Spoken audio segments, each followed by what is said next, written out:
சிவதந்தை ஞான வைரத்துளிகள், இனிமையான குழந்தைகளே, உங்களை மலர்களின் அரசனாக ஆக்குவதற்கு பாபா வந்திருக்கின்றார்.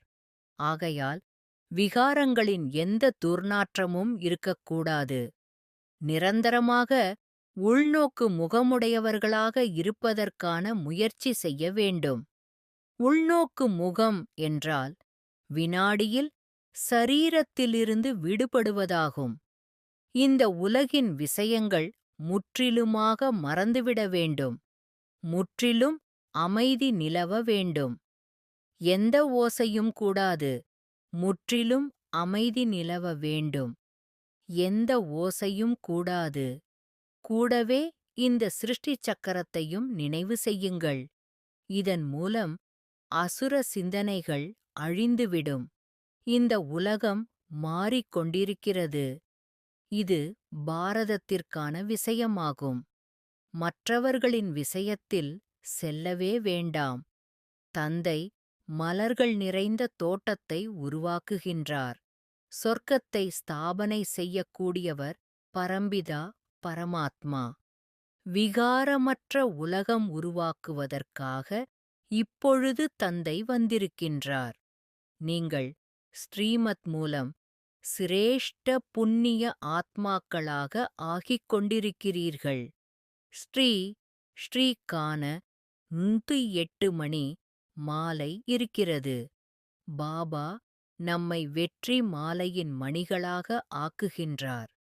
மாயை உங்களை எவ்வளவு வேண்டுமென்றாலும் அசைக்கட்டும், ஆனால் நீங்கள் ஸ்திரமாக இருங்கள் என்று தந்தை கூறுகின்றார். எந்த தந்தை உலகிற்கு எஜமானராக ஆக்குகின்றாரோ அப்படிப்பட்ட தந்தையை இரவு பகல் நினைவு செய்ய வேண்டும்.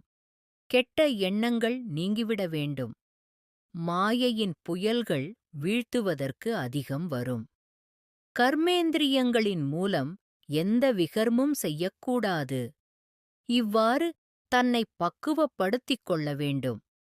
தன்னை விழிப்படையச் செய்து கொள்ள வேண்டும். எந்த தேகதாரிகளையும் நான் நினைவு செய்யக்கூடாது. உணவு சாப்பிடும் பொழுதும் தந்தையின் மகிமை செய்து கொண்டே இருங்கள். பாபாவை நினைத்து சாப்பிடும் பொழுது உணவும் தூய்மையாக ஆகிவிடும். உங்களது மனநிலையும் ஏற்ற இரக்கமாகிக் கொண்டே இருக்கிறது. தனது கணக்கை பார்க்க வேண்டும். சத்யுகத்தில் 100% தூய்மை இருந்ததால் அமைதி மற்றும் சுகமும் இருந்தது. முக்கியமானது தூய்மை. குழந்தைகள் தனக்குத் தானே ராஜ்ய திலகம் கொடுத்துக் கொள்ள வேண்டும். உங்களுக்கு அழிவற்ற ஞான செல்வம் கிடைத்திருக்கிறது. இதை தாரணை செய்து பிறகு தானம் செய்ய வேண்டும். 21 பிறவி களுக்கு உங்களது படிப்பு அழிவற்று இருக்கும். குழந்தைகளாகிய நீங்களும் கல்யாணக்காரிகளாக ஆக வேண்டும். அனைவருக்கும் வழிகூற வேண்டும். சர்வ சிரேஷ்ட சிரோமணியான ஸ்ரீமத் பகவத்கீதைக்கு அந்தளவிற்கு ஏன் மகிமை இருக்கிறது? பகவானின் உயர்ந்த வழியாகும்.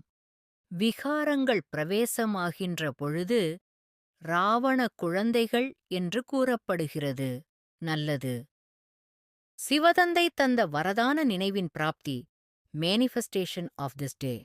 ஓம் சாந்தி. நான் ஆத்மா. சைத்தன்ய ஒளியின் புள்ளி. பாபா என் மீது மிக உயர்ந்த அன்பை வைத்துள்ளார். நேரடியாக தன் பிள்ளையாக என்னை தேர்ந்தெடுத்து தொடர்ந்து ஞானத்தை வழங்கி அனைத்து பரிமாணங்களிலும் தூய்மையாக மாற்றுவதற்காக ஊட்டுகிறார். பரந்தாமத்திற்குள் நுழைந்து அங்கே சிவபாபாவுடன் அன்பான சந்திப்புகள் நிகழ்கின்றன. எனக்குத் தேவையான தேவதா சக்திகள் கிடைக்கின்றன. பாபா எனக்கு உரிமையோடு அனுமதி, சுதந்திரம் மற்றும் முழுமையான அதிகாரத்தையும் அளித்துள்ளார். பாபா எனக்கு வழங்கிய வரதானம் மனதின் சக்தியின் அனுபவம் மூலமாக விசாலமான காரியத்தில் எப்பொழுதும் சகயோகியாக இருக்க வேண்டும். இயற்கையையும் தமோகுண ஆத்மாக்களின் அதிர்வலைகளையும் மாற்ற வேண்டும். இரத்தக் களரியின் வாயுமண்டலத்திலும் அதிர்வலைகளில் தன்னைத்தான் பாதுகாக்க வேண்டும். பிறருக்கு ஒத்துழைப்பு அளிக்க வேண்டும். யோக பலத்தின் மூலம் புதிய உலகில் புதிய படைப்புகளை ஆரம்பிக்க வேண்டும். இவ்வனைத்திற்கும் மனதின் சக்தி அவசியமாக இருக்கிறது. மனதின் சக்தி மூலமாக கடைசி நேரம் இனிமையானதாகும். மனதின் சக்தி என்றால் உயர்ந்த சங்கல்ப சக்தி. ஒரே ஒருவர் தந்தை, அவருடன் தெளிவான தொடர்பு. பாபாவிடமிருந்து பெற்ற சக்திகளை துல்லியமாக பயன்படுத்தி நான் என்னை சிவபாபாவிற்கு சமமான நிலைக்கு உயர்த்தியிருக்கிறேன். தூய்மை எனது உள்ளத்தின் அடிப்படையாக இருக்கிறது. அன்பு எனது ஆத்மாவின் உணர்வுக்கான ஊட்டச்சத்தாக உள்ளது.